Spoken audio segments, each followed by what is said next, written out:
This is Connor McDonough-Flynn, and I'm interviewing Brother Dege Legg, who is a writer, a musician, and a working man. His recent hit, Too Old to Die Young, was the feature song in Django Unchained. He's been on the road for 2 months and has just finished his Irish tour. Dege, how did you find the Irish tour?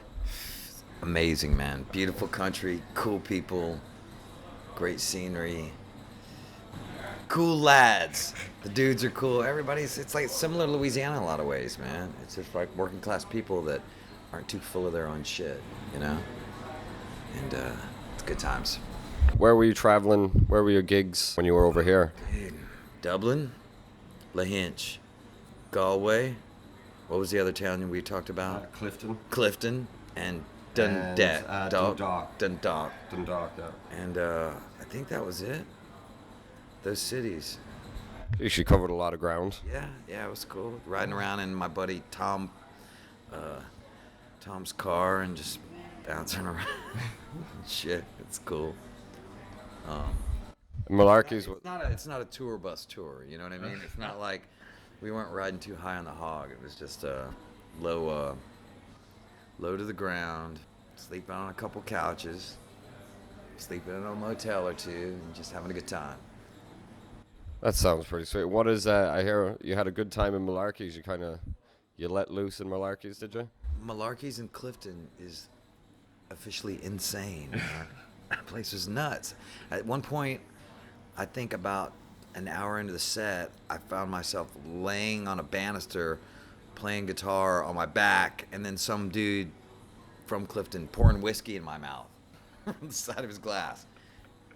I was like 2-3 minutes of just going crazy and then jumping around and it was nuts. And I think we ran out of tunes sort of, so we just played like the last 3 songs. No bullshit, ate up about an hour and a half. Malarkys is crazy. And how have you found how have you found Ireland? How have you found the language? You know, I mean, after being in Germany, France, Holland, and Belgium for a month and a half before I got here, to come to a place that speaks English is nice. Even if it's a different accent and whatnot, I can follow it. Sometimes you get in the country and the old guys are kind of rattling it off really quick, verbally. But I like that, man. It's cool. It's fascinating. Just language in itself, accents and this weird noises that are coming out of our mouths called language. It's fascinating. So... You mentioned before that you've written books, Yeah. You've written a couple books. Yeah, my books aren't too serious. One book is just a compilation of all the tour journals I'd done in the early 2000s. I was on tour with my old band called Santeria, southern kind of psychedelic rock and roll thing. A lot of nutty dudes in that band. Those are all my brothers that I grew up with in Louisiana. And just a bunch of crazy stories. And it's not like, you know... Honestly, the funny stuff in those journals or that book that I read about is the stuff that happens between the gigs. You know, the gigs are, you know, they're great, they're fun. Sometimes they suck, you know, but it's, you know, it's the same kind of routine every night. The funny shit is, and the interesting stuff to me is the stuff that happens between the gigs. Getting there, leaving, where you're staying at, how people are handling the stress. You know, especially rock and roll, man. It's a new day and age where the days of the golden gods are kind of gone, you know, that 70s dream of rock and roll. Now it's just a bunch of guys in vans just trying to grind it out and maybe make it, I don't know, but our situation was pretty low to the ground and kind of, you know, just a bunch of dudes in a van. So, but that creates its own comedy and stuff like that. So that was good. That book's about that stuff. That was called Into the Great Unknown. Santeria Tour Journals. The other book is called The Battle Hymn of the Good Old Hillbilly Zayton Boys. And that is just like a filthy piece of trash that I wrote. When people ask me, oh, I hear you wrote a book, you know, is it some poetry or some really cool prose or something? And I'm like, no, man, to be honest with you, it's like a fucking filthy piece of trash. And I'm not even exaggerating. I got the idea to write the book from hanging out with these old rednecks in Louisiana. And one of whom had such a cool redneck voice. He talked like this, Dege. His name was Elron. I was like, Elron. I wrote out a paragraph, and I got Elron to read it into a microphone. I tape recorded him doing it, and it was the funniest shit ever. And the stuff I wrote on the pages really was absurd, kind of like Deliverance dialogue. And it worked so well. It was the funniest shit ever. So I wrote him another page, and of course, you know, he lost interest in doing it and whatnot. And I probably lost track of him for 6 or 7 months of time because he was a heavy drinking redneck dude that worked in a junkyard, no less. Nonetheless, I used him as the inspiration for the main character in the book, which is this guy Elron, who works in a junkyard and has a bunch of sons. So the whole book is, to make a long story short, it's about a family of crazy hillbillies that live on a mountain in Arkansas. And there's not shit to do. There's nothing to do up there. So they just use their imaginations and come up with really perverted kind of psychotic shit to do. It's not like mean-spirited. It's good-spirited, just dark weirdness is how I describe it. If you've seen the movie Deliverance, it's a famous American movie from the 70s starring Burt Reynolds, and it's in the movie, these kind of yuppie guys decide they're going to go down the river. And one of them, at some point, they start getting menaced by these hillbillies that live in the backwoods. I was always fascinated with the hillbillies. At one point, the hillbillies sodomized one of the yuppie guys. You know, it's really gross and it's fucking horrifying. But I always thought it was really interesting. Even as a kid, I think I saw it on TV, or maybe my dad was watching. Maybe I saw it at drive-in in the 70s or something. Nonetheless, I always thought it was fascinating. So I was like, what if the whole movie was not about the yuppie guys, but about the hillbillies? Just what are those dudes doing? What are they doing in their off time? When they're not sodomizing that dude, what are they doing? So that's their spare time. Yeah, so that's what I kind of became the model for my book. I want to know what these kind of weird hillbillies are, what are their normalized? And, you know, they just do weird shit, like they steal scrap metal to support themselves and then sell it off to, you know, for extra money, which I've learned in the past 10 years is starting to become a popular thing since the economic bust of 2008. I'd see articles in the paper about all these guys like Ripping copper. yeah, ramming their car into like a relay station and then stealing a big wagon wheel of copper. And that's kind of what they do in my book. And, you know, they kind of fuck tree stumps and kind of invent their own drugs. Like moonshine is kind of outdated. So they're like, you know, if you go into the country now, it's not moonshine, it's hard drugs, man. The hillbillies are doing weird shit with like crack and stuff like that, inventing their own huffing shit. So I don't advocate that in any way, but I think it's a fascinating subculture that they're doing this. So my guys in my book are inventing their own kind of weird huffing types, not huffing, but some weird fucking drugs, you know, and hallucinating themselves into like the 33rd dimension. And having sex with tree stumps as well. Tree stumps, yeah, because there's a profound lack of women living on this mountain. So it's one patriarch, Elron, and 4 or 5 sons. And the sons are all like from 15 years old to about 25. What do dudes do?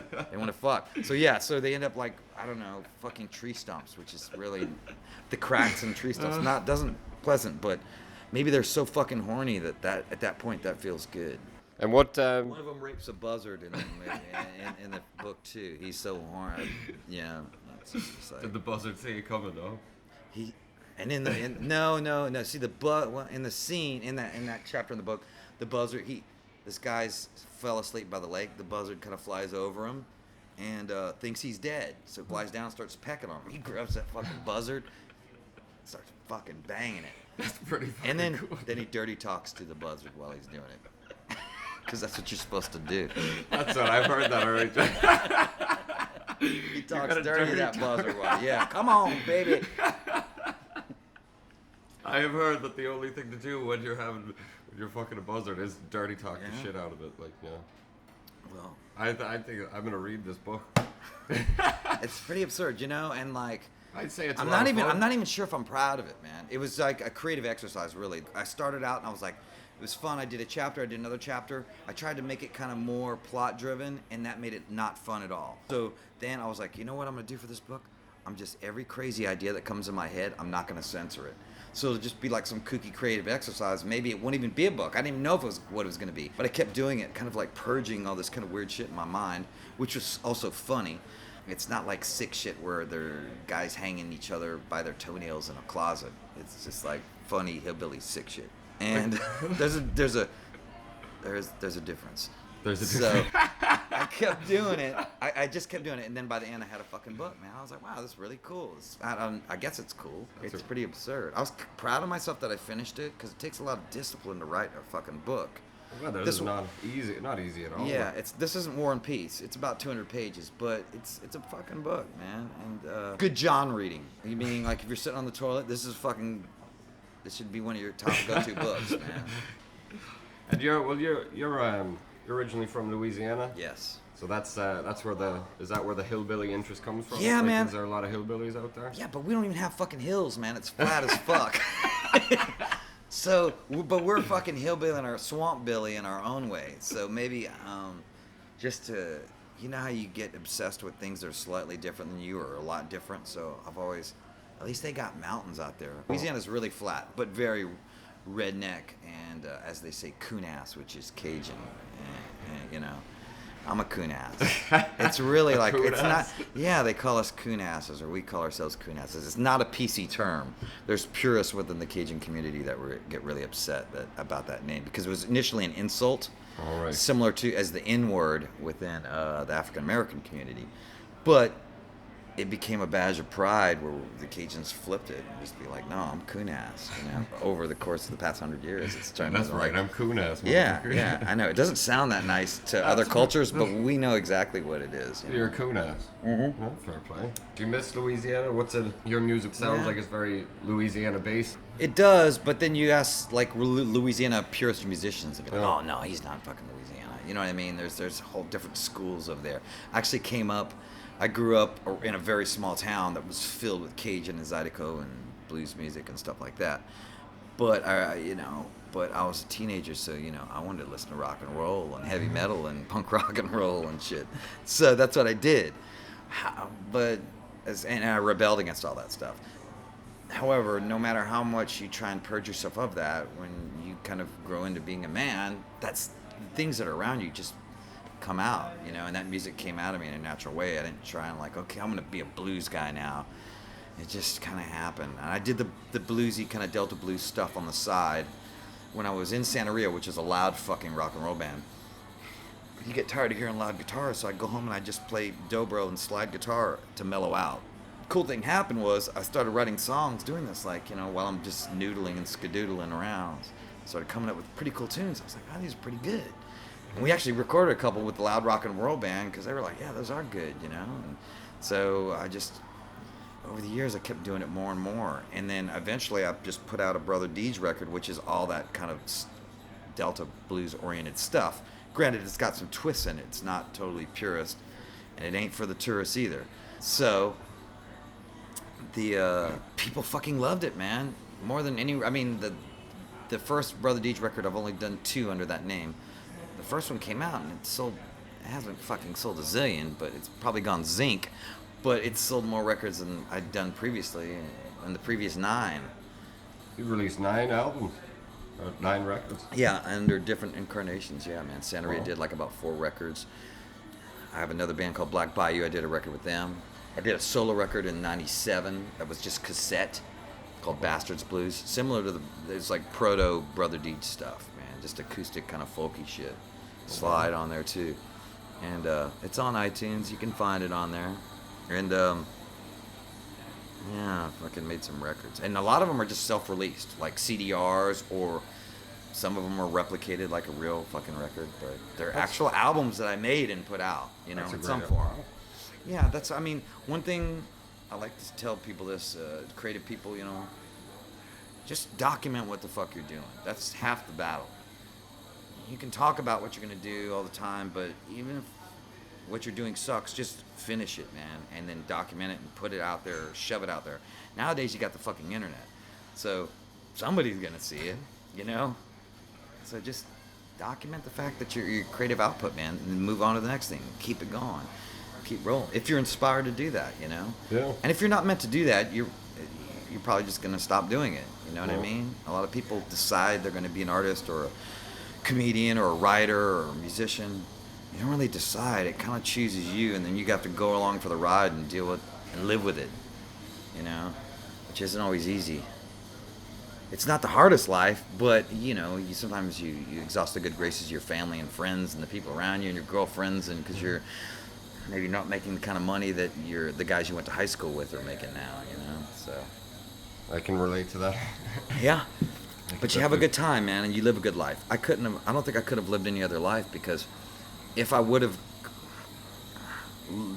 gone a more normal route after high school or college, and gotten like maybe a job at a bank or something, I probably would have been a horrible husband, a horrible father, and a horrible fucking regular dude, because all I would have been thinking about is all the cool shit I really wanted to be doing.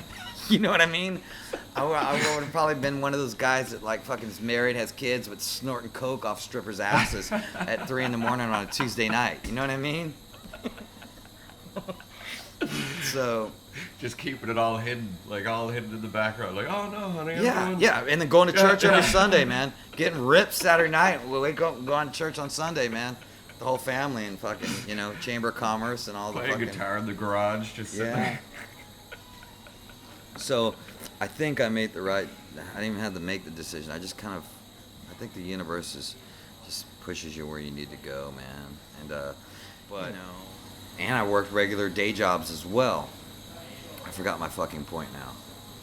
The point is, I feel creatively successful, you know? By having done all that shit, even the crap that nobody's heard, the other fucking, you know, maybe 9 records I've made, even though nobody's heard them, I think they're pretty good, and I'm proud of myself for having done it, you know? Or at least accomplished that. It's like climbing a weird little creative mountain in your mind. Like, wow, I really did that crazy fucking record in 1999 or 2004. For example, I recorded a record in 2004 while I was living in a trailer park. I'd previously been living in these low-rent motels. I'd broken up with a girlfriend. She owned the house. All right, you know, I'm out. So I lived in these motels. And then I went from the motels to the trailer park, which is cool. It's like great, cheap rent. Just all kind of kooky characters living around me.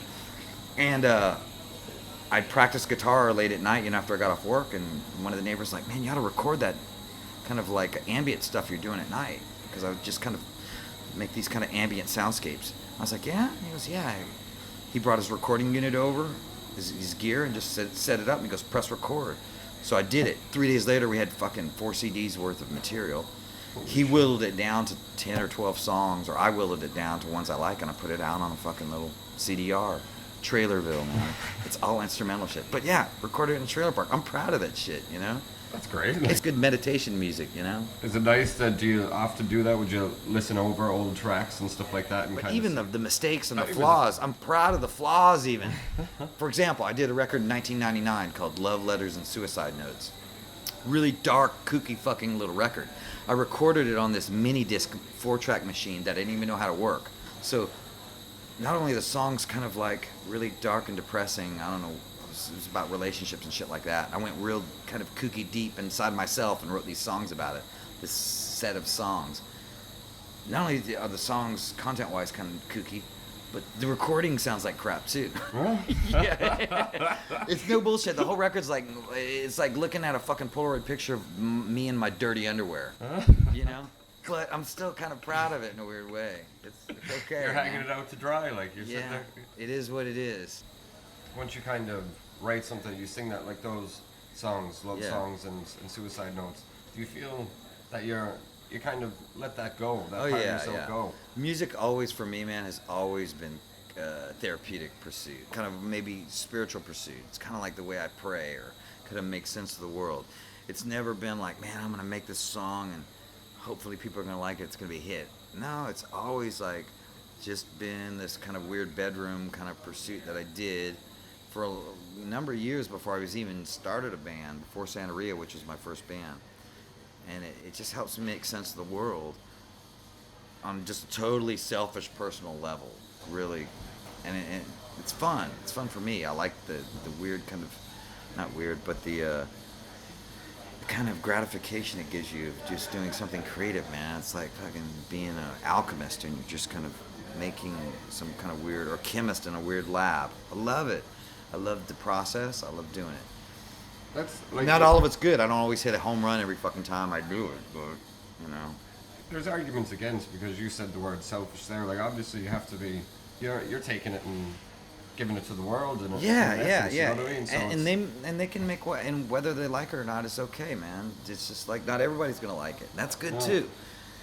If everybody hates it, that's not the greatest. But you know, everybody has their opinion, and I try not to take it personally when people don't necessarily like certain things I do. And when people do like it, that's great too. You know, it's a cool sugar fix, and I appreciate the people that do like it. But I don't base my self-esteem on whether or not people are really loving it. When they do, trust me, I'm totally grateful, and I'm happy that they do. But I think getting too attached to people applauding you all the time is a bad thing. Like just too attached to that sugar fix of approval. So it's good to take each with a grain of salt. I'd say you got a lot of applause for your song "Too Old to Die Young." Yeah, for the Django. That was it was a weird year, man. 2012, into 13. That's when that happened. It was the year started off really bad on a personal level. I won't go into the details, but I'd gotten out of a relationship that kind of ended really badly. Not good. Nobody died, but it just wasn't. It was emotionally not good, at least for me.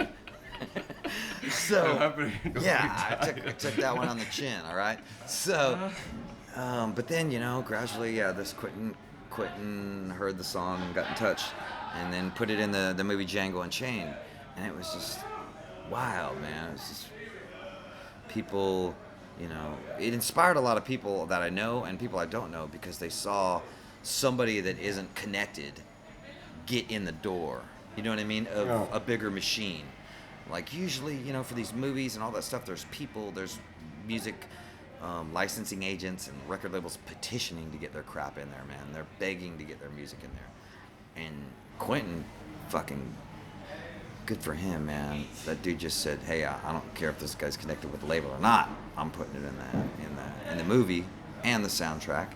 And there's fucking record labels that would kill for their artists to get on there. I wouldn't kill for it, but I'm totally appreciate the fact that it happened, and I salute Quentin Tarantino for doing it, man, because it shows the dude's got integrity, like he just likes what he likes and does what the fuck he wants, as far as I can see, in regards to artists. I'm sure he has his own battles to fight sometimes artistically, but he's doing it, man, and I fucking salute people like that, man. Like, he is an inspiration. Like, fuck yeah. So, but yeah, to answer your question, after that, there was a lot of people applauding me and patting me on the back and stuff. And it was cool. It was like fucking drinking 3 pots of coffee a fucking day for about 6 months. And that's a nice feeling, but I definitely got a whiff of what it's like I could see how people that get successful, not like I'm super successful or anything like that. I'm not a rock star or some bullshit. But I can see how people that do get maybe some quick success it can go to their head real quick. I'm lucky in that I got a lot of people that keep me fucking grounded and take the piss out of my shit fast. So that's just the way it goes. And I've been around the block too, so it's not like I don't know. I just took it all. I'm totally grateful for it all. But I did not. I really made a conscious effort not to let it go to my head too much. We were talking about that, how you'd have people, once you start going up, they'll pull your ass back down, Yeah. They'll, Louisiana's like that, man. It's hard to be David Bowie in Louisiana. You know what I mean? If you want to be Ziggy Stardust, Louisiana's not the place to do it. You know what I mean? Like, they don't like motherfuckers getting too far out. And if somebody is, like, say Dr. John, who was a fucking far out dude back in the 60s. Louisiana and the world at large didn't know how cool Dr. John was till fucking, maybe 10 years later. I mean, they knew he was hip, but now he's more legendary. People don't, sometimes they're slow to gather to it. But, I love Louisiana. I'm nothing against it, but, they definitely keep you in check. It's just working class folks, man. They don't want you to get too big for your britches. What was the best gig? Like, what's your favorite gig, or do you have on this tour? On this tour, or just in general? Yeah, fuck, it's hard to remember the ones over the years. They're just out there, and they're all fucking crazy, and they're all different. But this tour, man, I think Paris was my favorite show. It was just because I'd never been there before. It's this big kind of like grand city, and it was just amazing. It's beautiful, man. Went to Jim Morrison's grave, you know, and did the normal kind of fucking rock and roll shit. But I lit the dobro on fire at the end of the set and kind of just held it up in the air, and you know, it's like sacrificing. You know, the dobro is like, it's this old timey instrument, but I like to treat it somewhat irreverently. You know, like Hendrix or some shit. You know, it's like fucking playing a banjo through a Marshall stack. You know, you have to. I mean, in my opinion, I just like shit like that. There's all this roots music, you know, like a renaissance of roots music going on. I can see it here in Ireland, but also in Louisiana, the States, where a lot of folk and singer-songwriter shit, and that's cool. And some of it's really nostalgic. It's like, you know, they're almost like putting on costumes and pretending it's like 1930, and we're like some kind of happy chaps, and we're doing this, and happy girls with some cool cute dresses, and that shit's cool. It is. I love it. However, that's not me. I'm like the motherfucker. I grew up on rock and roll, so I want to see a motherfucker playing a banjo dressed up like Alice Cooper and breathing fire. You know, that's what, I just want to see some new shit, man. Like, bring it into the future. And you know, those old traditions, they're so badass and they're so intoxicating, especially the Delta blues, that it's easy to get caught up in the mythos of it and kind of try and do this kind of karaoke act, and where you kind of pantomime what was done in 1930 or 1940 or something, or 1950, whatever, you know? And it's being done. But I think in order for any tradition to grow, you have to kind of like really kind of stretch the muscles on it, and maybe kind of piss some people off, and kind of turn some wrenches in the machine. You know? Knock a few screws loose. Yeah, and let them rattle around in there for a while. It's okay, man. You know? It's okay. I think it always leads, usually sometimes leads to better things, man. Yeah. Every tradition's got to grow, man. You got to put new blood in it. And you got to root for, you know, I don't know. It's hard to tell what's good or not. Like, I don't even know if my shit is good either, you know? I have a feeling, I feel comfortable with who I am and the way I'm doing it. However, I don't know how it's going to be accepted or judged 20 years from now. You know what I mean?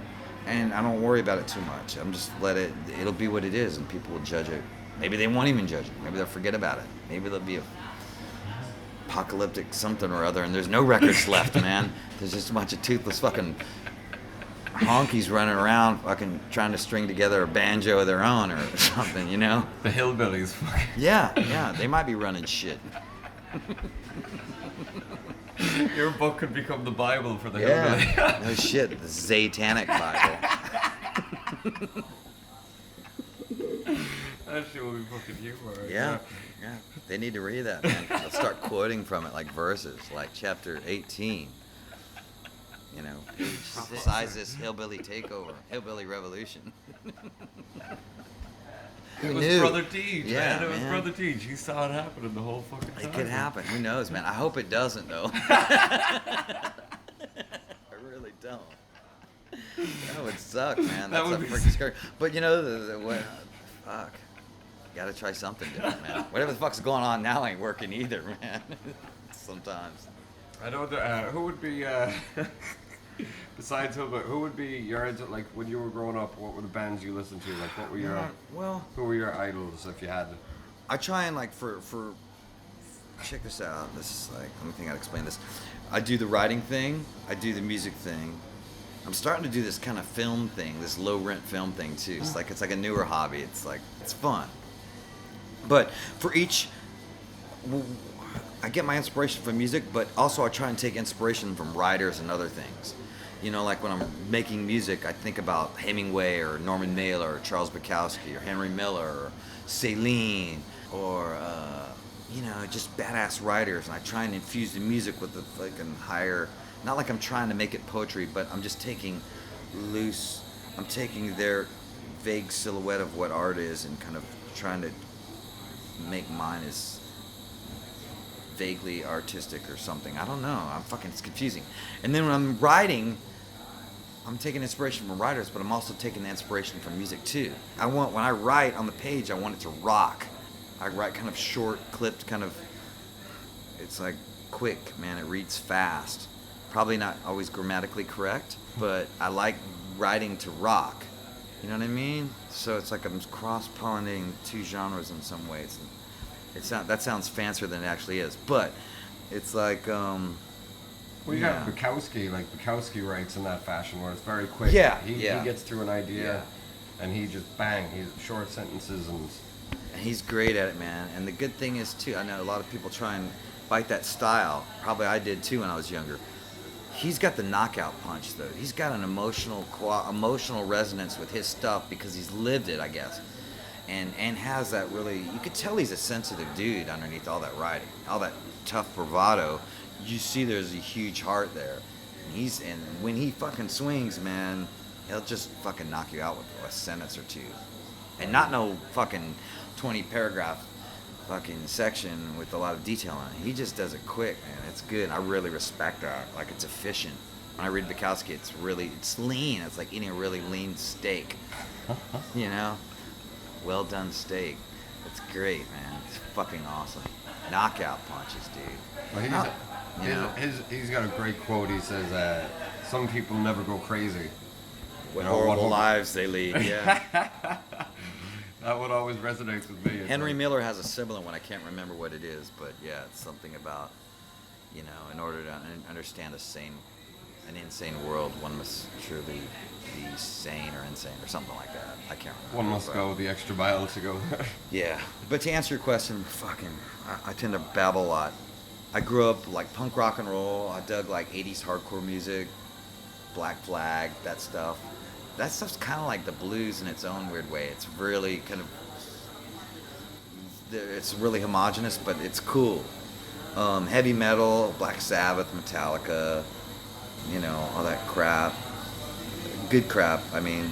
And also like shit like Sonic Youth and a bunch of post-punk underground experimental crap. As well as like John Lee Hooker and Bucka White. I loved it all, man. It wasn't like I had to just like punk rock and roll and that was my uniform and I had to be.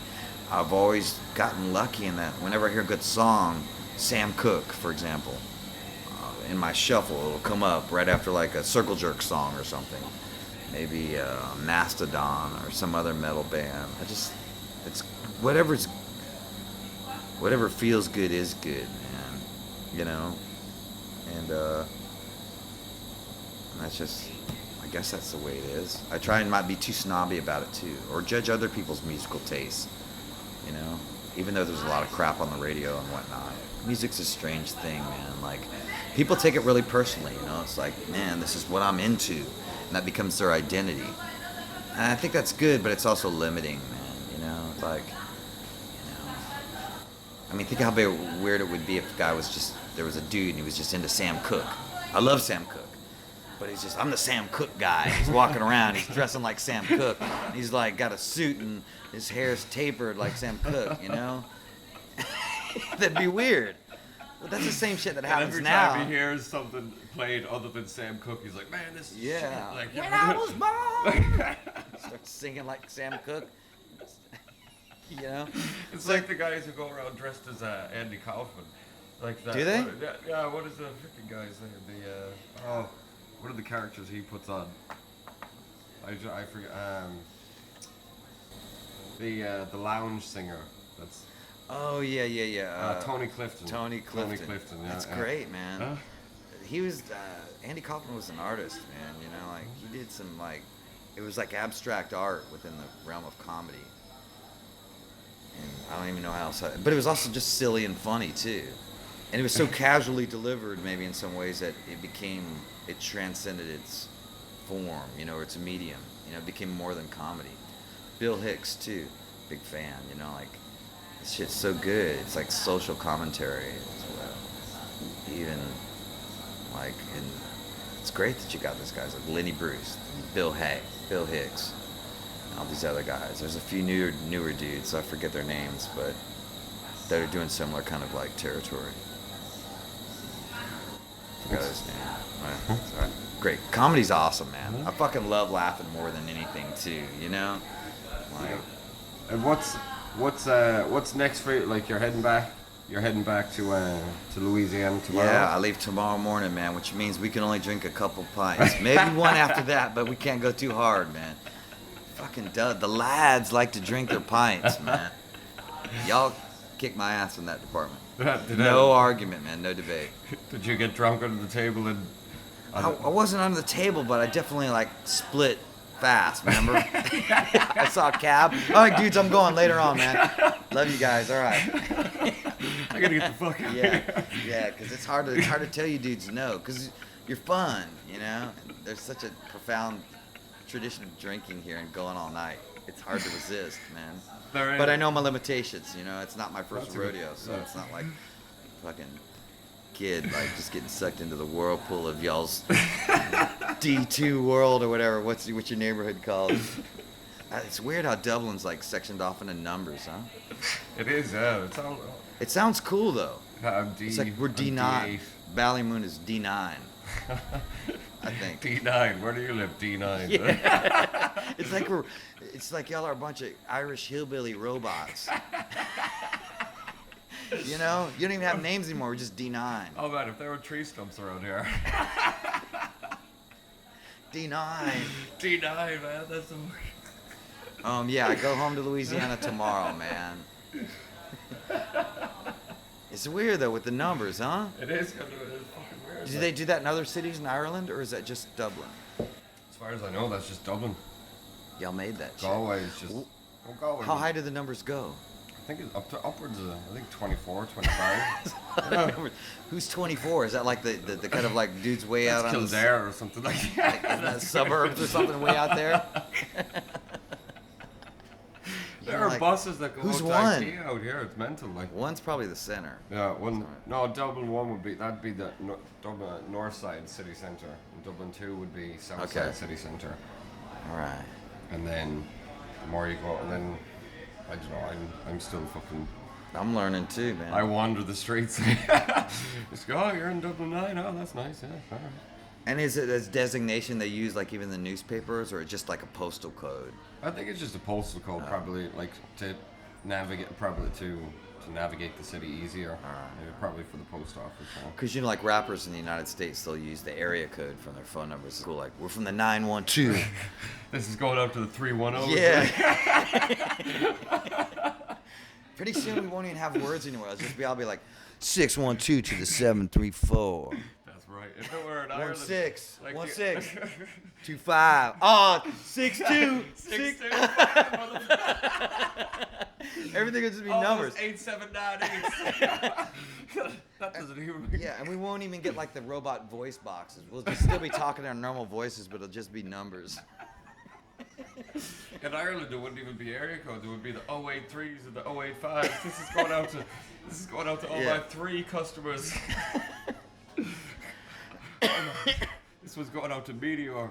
It's all numbers, man. It's all numbers. Yeah. Maybe we're living in a matrix. It's all binary code. You know? Yeah, I mean, we're all just like. Do you believe in the Matrix that we're all just numbers? I don't know, man. I really don't. Sometimes I feel like maybe our souls chose to come down here to this reality and kind of ping pong through the pinball machine in our flesh spacesuits. You know what I mean? Like maybe our souls are just like, I need to go do some homework, so I'm gonna choose to come to this Earth reality. I'm gonna just chill out for a while. I'm gonna go down there and go grind around with them motherfuckers. You know what I mean? With those fucking hillbillies on Earth.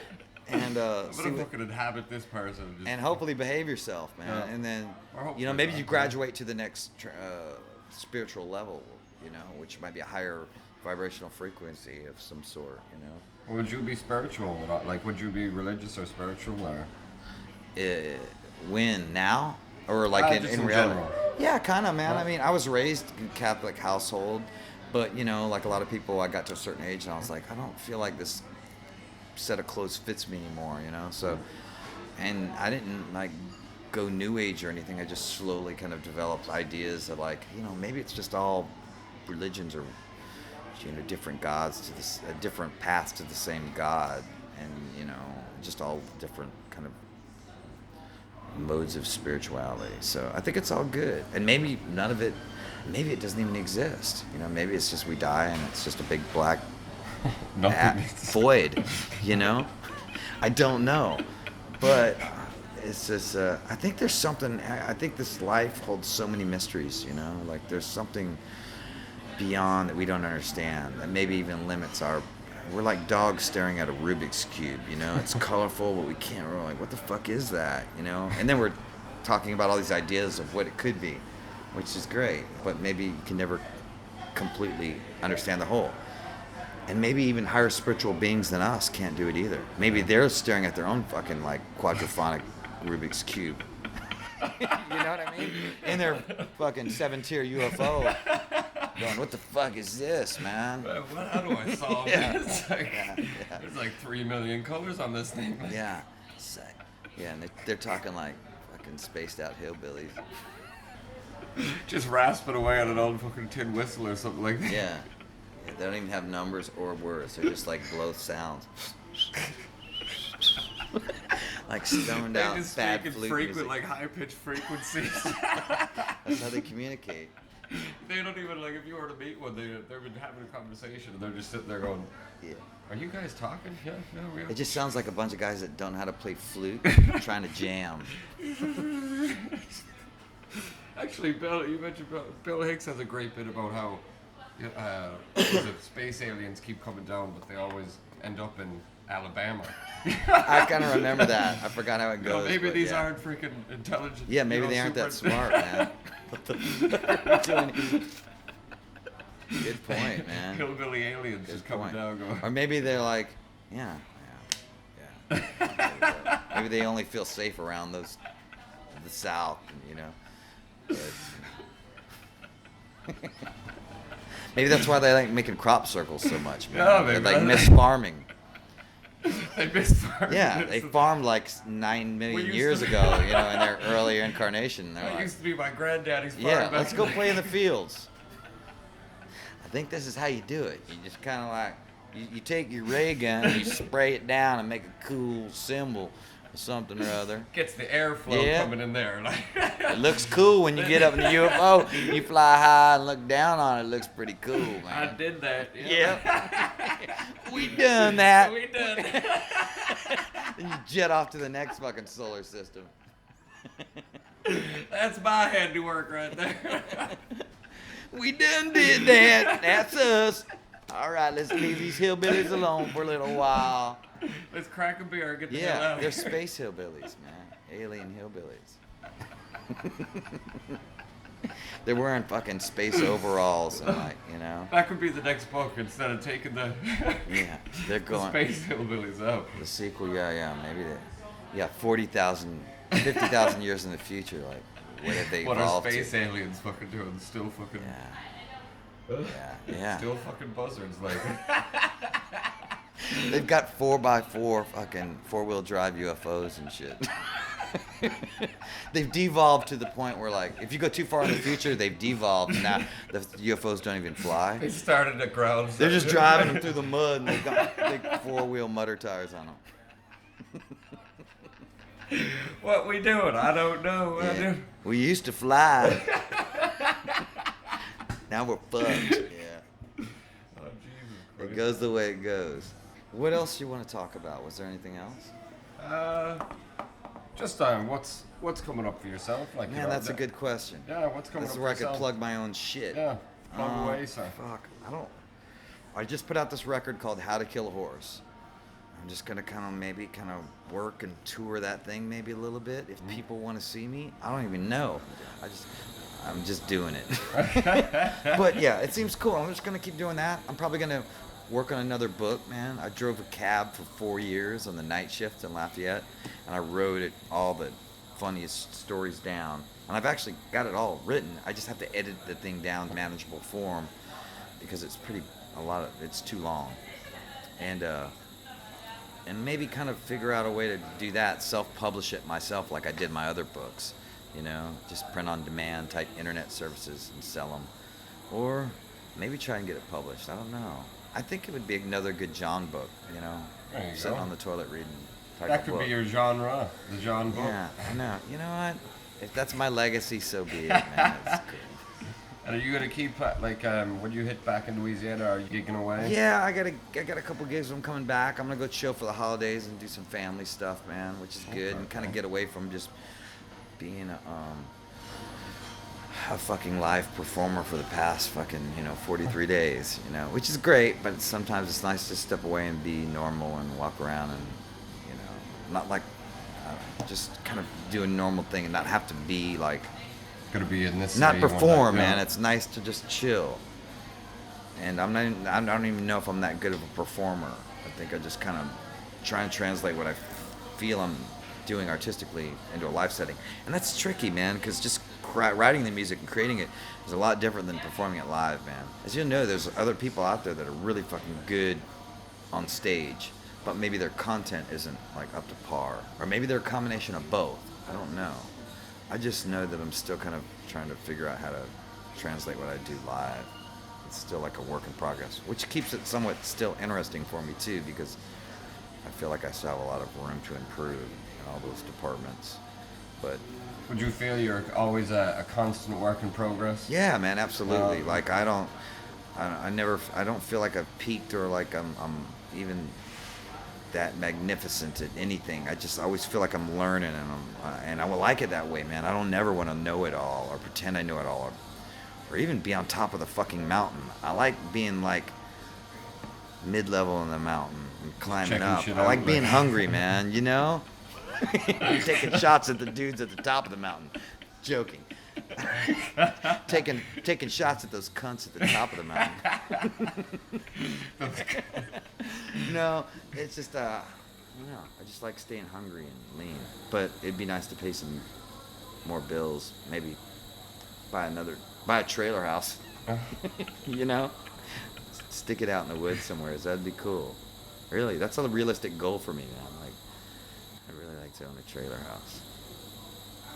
No bullshit. Like a proper, like, Yeah. like just be out in the freaking wilderness. Yeah. I That'd be like class, that. yeah. I don't have to live in a fucking fancy suburban house or even whatever. I don't really. I just started Desolate Angels by Jack Kerouac, Yeah. and that's about him taking 30 days off just in the wilderness, alone Is with that the one thoughts. where he's up at the top of the lookout mountain Yeah. kind of thing? Yeah, looking at the void. Yeah, he's fucking rad. Jack Kerouac's got a huge heart, man. I like people with a lot of heart.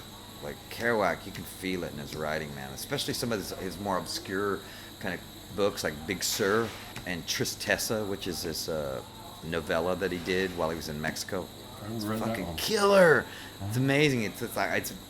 It's better to me than On the Road, which is great, man. Like he rocked that book rocks. But some of his more Visions of Cody, those are kooky like books that he did that I think are almost like truer to him than On the Road is in a weird way. Like he speaks, Jack Kerouac, his a lot of people say his stuff could be mundane or something like that, but I think he finds a great, he really brings out the glories of everyday life. I actually get that vibe off yourself and your music as well. Is like you highlight the what it is that like everyday life. It's not this huge freaking explosion scene. Yeah. It's like- You're right. Thanks for that, man. I think I like the shit he writes about, man. Like he really, you could tell he feels it. When he's just writing about driving or the night and what it looks like and the stars look like. Tristessa's a great example of that, man. Like it's this weird Mexican novella that he wrote where he's falling in love with this, I think, Mexican prostitute. He was living with William Burroughs down there, and he's talking about walking through the Mexican marketplace at night and describing all these things. And his descriptions, no bullshit, are on. Another great Jack Kerouac book, Book of Dreams. Read that one. That one's amazing too. He just wrote all his dreams down, and I guess he just woke up and wrote them off on the page, really just kind of stream of consciousness. It's great, man. It's like, I don't even know how to describe how good that book is. Oh, man. I hadn't been thinking about him a long, man. I read a lot of a bunch of his books. You know what? This summer I went to the Jack Kerouac Museum in San Francisco. There's a couple kind of tribute museums to him up there. Or maybe one. It's not bad. They've got a bunch of cool artifacts and stuff. That's pretty cool. Yeah, you pay like about $5 and you go in. The dude that runs it's really cool. Hey, what's up, man? Welcome Yeah. to Jack Kerouac. Yeah, there's nobody in there, but it's cool. Yeah. I'd I'd definitely go to see that. I would too. I did, but maybe there's a few people. Maybe I just went on a day that wasn't that busy. But in that area of San Francisco. It's City Lights bookstore and all that. It's right around the corner from that. And yeah, I really romanticized that period. You know, the beatniks and shit. It's great, and we're doing it now. We're our own version of that. You know, maybe we're not as cool or what, or maybe we're cooler. Who knows? Some other future generation's gonna have to judge that. You know, and Like you were saying, that if you had a bank job, you have these jobs. Like there's Yeah. a lot of pressures around these days where it's like, yeah, to kind of financially provide for. It's a weird world, man. Everything's so based around money. Not like I don't see the value in it, you know. I understand it, but accumulating all this material wealth and things all the time seems like such a. It's like being a coke addict or something. You know what I mean? Like it's just a different form of that. You know, it's nice to have stuff, man. It's nice to have a car. I couldn't go to my fucking wimpy gigs without getting in a car and driving somewheres in it. You know? Somebody, you know. So it's all part of the big process or whatever the fuck it is. It is what it is, man. I like doing it. I'm gonna keep trying. I'm gonna try to continue to keep doing it. And keep on rocking. yeah, and hopefully have more opportunities to keep doing it. You know, if the material is inspired. I mean, I've said this before, man. If I run out of ideas, I'll gladly just quit doing this shit. If I don't feel I have anything to offer, you know, or maybe I'll just do it from. I don't know. I just think when it's done, it's done. But I don't think I'm done yet. I'm gonna keep it rolling. Keep that shit rolling, man.